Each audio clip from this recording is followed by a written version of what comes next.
We are almost at the end of my 5-part series on scaling. I'm Nick Sanders. This is Video Deconstructed.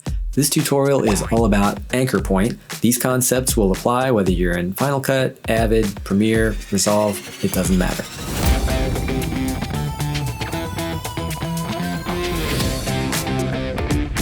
Okay, let's take a look at another part of scaling up a video or a photo. I'll play this clip in its original form.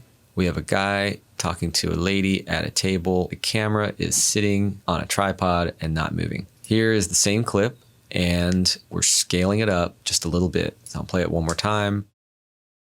And now here's the same clip, but scaling up slightly differently. So if I look at each clip, this first one with scaling, Shift 5 will take us to the effects control panel, and you can see we're starting at a scale of 100 and going up to 110. That's all that's been done to this clip. When you go to the next clip, it looks the same.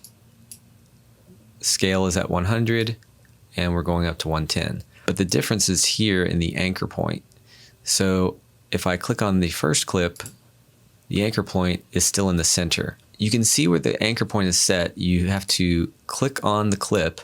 I have the playhead on the clip, and if I click on the word motion up here, right in the center, you have this crosshair, and it defaults to being in the center. And for a 1920 by 1080 clip, that anchor point will be at 960 by 540. And I can click and drag it and put it somewhere else.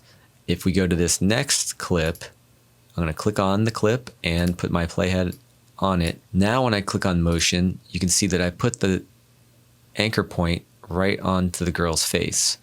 So now when we zoom in or scale up this clip, we're heading over in her direction. And to make it more obvious, I will go to the scale of 110, and if we just change this to 200, now it's super obvious that we're scaling in towards her.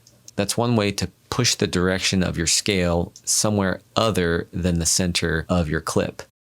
I'll play this same clip again, and it looks the same as the last one. And it basically is. The difference is when I select it, the anchor point is still in the center. If I click on motion, there it is in the middle. But I just accomplished the same thing slightly differently.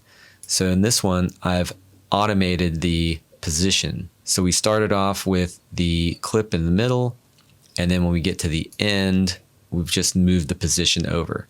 One example of where you would want to use the anchor point as opposed to automating the position, if you have a graphic, say for example, this still image here, and you want to make it spin and rotate. So if I were going to take this graphic and scale it up from the beginning to the end and also automate the rotation, notice what happens as I was spinning this, it's kind of like a lopsided wheel, which is something you might want. If you didn't want that effect and you wanted your rotation to be centered on the center of your round graphic, you can fix that by selecting motion and taking your anchor point and putting it in the middle. I'm just going to eyeball it here. You might need to get a little more precise, but you'll get the idea.